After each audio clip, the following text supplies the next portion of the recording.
नारायण ने बोला, लक्ष्मी आज शनिवार का दिन है, जिस दिन अपन इस दरिद्रता से मिलने के लिए पीपल के पेड़ के नीचे आए हैं। हिंदू धर्म में ये दिन पीपल के वृक्ष के लिए पूजनीय होगा। जो भी शनिवार के दिन पीपल के वृक्ष की पूजन करेगा, दूध चढ़ाएगा या मिष्ठान का भोग लगाएगा, लक्ष्मी और नारायण उसके घर में प्रवेश कर जाएगा। लक्ष्मी और नारायण उसके घर में प्रवेश करेगा। इसलिए नियम बनाया। कौन से दिन का? शनिवार। लक्ष्मी जी बोली, नारायण आपने तो एक दिन का वार लिख दिया। शंकर जी ने 7 वार बनाए हैं, रविवार, सोमवार, मंगल, बुध, गुरु, शुक्र और शनि।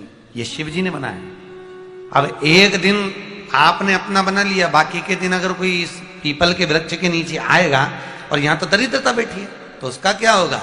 भगवान नारायण बोले, सुन दरिद्रता, तेरे से एक विनती है, अगर कोई भी मनुष्य इस पीपल के पेड़ के नीचे अगर 7 दिन में आता है और उसके हाथ में अगर कोई सामग्री होती है तो तू उसके घर में प्रवेश नहीं करेगी।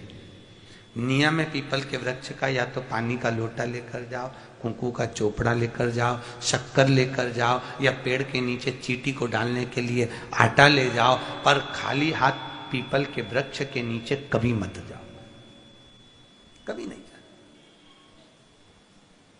खाली हाथ जाओगे तो दरिद्रता तुम्हारे घर में प्रवेश करेगी। दरिद्रता उठकर खड़ी होकर बोली, नारायण तुमने अपनी मनमानी करी है, एक दिन मुझे भी मेरा चाहिए। भगवान ने कहा, बोल कौन सा दिन चाहिए? दरिद्रता कहती है, रविवार के दिन इस पीपल के वृक्ष के नीचे मैं दिन भर नृत्य करूं, इसमें रहूं, और जो यहां आए रविवार को मैं उसके घर में प्रवेश करूं। भगवान ने कहा, ठीक है। दरिद्रता, रविवार का दिन एक ऐसा दिन रहेगा जिस दिन तू इस पीपल के वृक्ष के नीचे नृत्य करेगी, और जो आएगा इस पीपल के वृक्ष के नीचे तो उसके साथ प्रवेश करेगी। मैंने तुझे वर दिया। इसलिए हमारे यहाँ केवल पीपल का वृक्ष अगर दीवार में भी लग जाता है ना, किसी की फैक्ट्री की दीवार में, किसी के घर की दीवार में पीपल का वृक्ष अगर लग जाता है, पीपल का पौधा लग जाता है, उसको कितना भी तोड़ लो वो वापिस लग जाएगा। फिर तोड़ोगे फिर लग जाएगा। अगर पीपल के पौधे को तोड़ना है तो केवल रविवार का दिन एक नींबू, एक मिर्ची और बमूल का कांटा, ये 3 चीजें रखने के बाद में आधे घंटे बाद रविवार के दिन पीपल के पेड़ को उखाड़ कर फेंक दो। दूसरी बार कभी पीपल दीवार में लगता ही नहीं, कभी नहीं लग सकता। केवल एक रविवार का, केवल एक संडे, इतवार का। घर में दीवानों पर अगर पीपल लग भी गया है, इसलिए पीपल के वृक्ष को उखाड़ने का, अगर घर में पीपल लगा हुआ है या पीपल का पौधा हमारे घर में लग गया, उसको उतारना, निकालना, लगाना, तो पीपल के वृक्ष को अगर निकाला जाता है तो रविवार के दिन, और अगर पीपल के वृक्ष को कहीं लगाया जाता है तो सोमवार के दिन या मंगलवार के दिन, बुधवार के दिन, इन दिनों में लगा सकते। पीपल के वृक्ष कहीं लगाना। शनिवार का दिन एक ऐसा दिन होता है जिस दिन पीपल के वृक्ष को कहीं जाकर लगाया नहीं जाता, क्योंकि शनिवार के दिन पीपल के वृक्ष के नीचे लक्ष्मी रहती है। हम अपने हाथों से अगर पीपल का वृक्ष किसी दूसरी जगह पर शनिवार को रोपित करते हैं तो हमारे घर की लक्ष्मी अपने घर से छिन्न होकर चली जाती है। इसलिए शनिवार के दिन पीपल लगाया नहीं जाता, किसी के घर जाकर उसको वापस पलटा नहीं जाता। लग गया उसको डाल। प्रभु मेरी धर्म पत्नी को कहाँ रखूं आप बताओ? वो तो जहां यज्ञ होता है, अनुष्ठान होता है, दान होता है, पुण्य होता है, सत्कर्म होता है, वहां जाने को तैयार नहीं। अब करूं क्या? भगवान ने बोला, एक काम करो।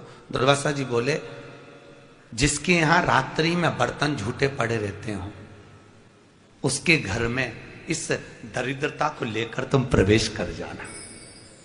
जिसके यहां रात्रि में बर्तन झूठे पड़े हो वहां लेकर प्रवेश कर जाओ। दूसरी जगह दुर्वासा जी बोले, जो स्त्री घर में दोपहर के समय पर सो रही हो उसके घर में इसको लेकर प्रवेश कर जाइए।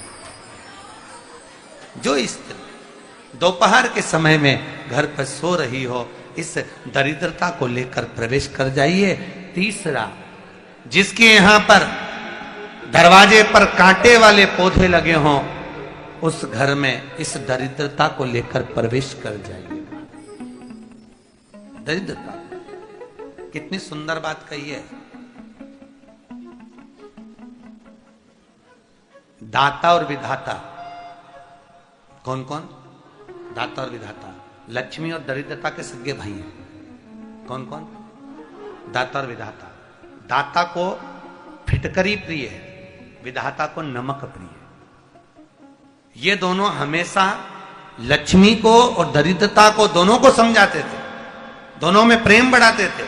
आज भी हिंदू धर्म की रीति है, यहां तो ठीक है, जिसके यहां पर भी अगर थोड़ी सी भी परेशानी होती है, थोड़ा सा क्लेश होता है, अशांति होती है, लक्ष्मी नहीं टिक रही हो, काम नहीं बन रहे हो, बहुत प्रयास करा जा रहा हो और हमारा कार्य नहीं होता, तो क्या करते हैं? फिटकरी और नमक को पानी में डाल देते हैं और घर में पोछा लगा देते हैं। आप लोगों ने आजकल फेसबुक पे भी पढ़ा होगा, व्हाट्सएप पे भी पढ़ा होगा। तो क्यों लिखा उसमें? उसका कारण ही केवल ये है कि दाता और विधाता की प्रियता उसमें।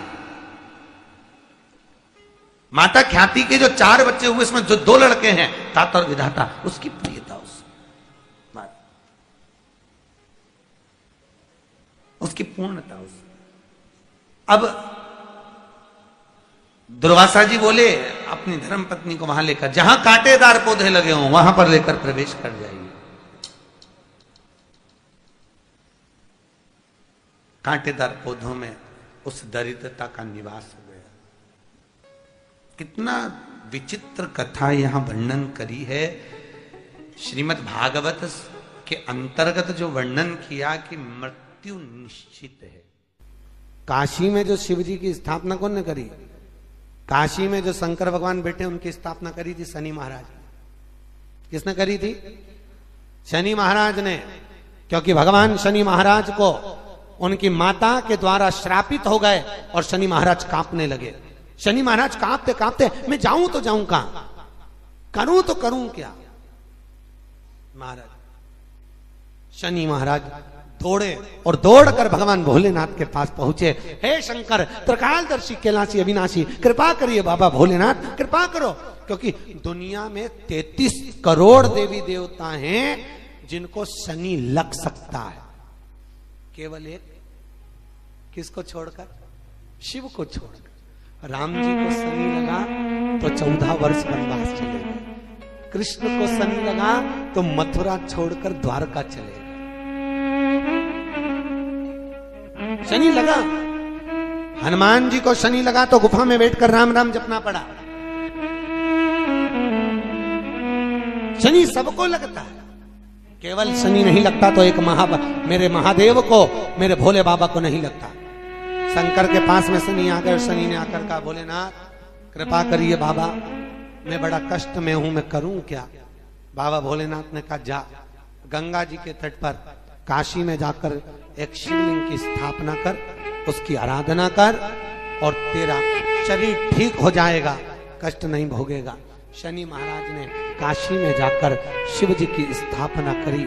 आज भी नियम है, जिसको शनि लग जाता है एक काजल की डिब्बी ले लो और काजल की डिब्बी को 21 बार उतार कर उसको एकांत में जाकर, जंगल आदि में एकांत में किसी पेड़ के नीचे इतना सा खड्डा खोद कर उसमें काजल की डिब्बी को डाल दो और मिट्टी से पूर दो, उस व्यक्ति का शनि समाप्त हो जाता है।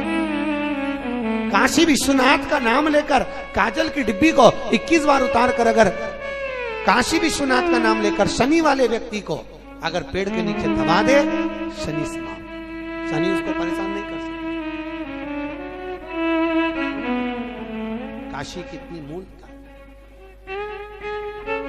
शिव साधारण नहीं है। शिव महापुराण में पार्वती जी ने भगवान शंकर से एक प्रश्न किया था, एक छोटे से बालक के अभिमन्यु के लिए। पार्वती जी बोली थी, बाबा छोटा सा बालक है,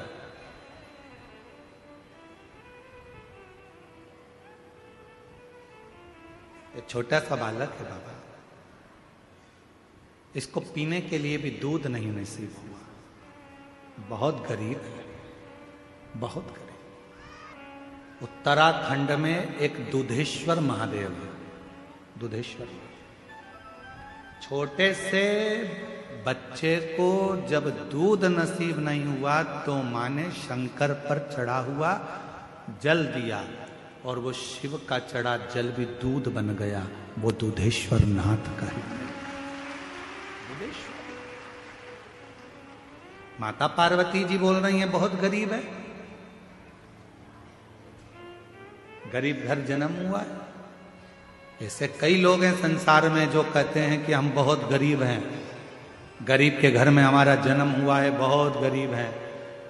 ध्यान रखना, शिव महापुराण की कथा सुन रहे हो, गरीब के घर में भले जन्म हो गया, पर यदि तुमने अपनी जिंदगी में बहुत मेहनत करी, रात दिन एक कर दिया, खूब परिश्रम करा, और एक बार यदि तुम कुबेरेश्वर बाबा की धरा पर जाकर जल चढ़ाया है, तो दुनिया में याद रखना तुम गरीब नहीं रह सकते, सेठ बनकर जिंदगी जियो, सेठ बनकर। उसका नाम है कुबेरेश्वर महादेव, उसको लोग कुबेर भंडारी कहते हैं। उसको 12 ज्योतिर्लिंग के मध्य में विराजमान है कुबेरेश्वर धाम। 12 ज्योतिर्लिंग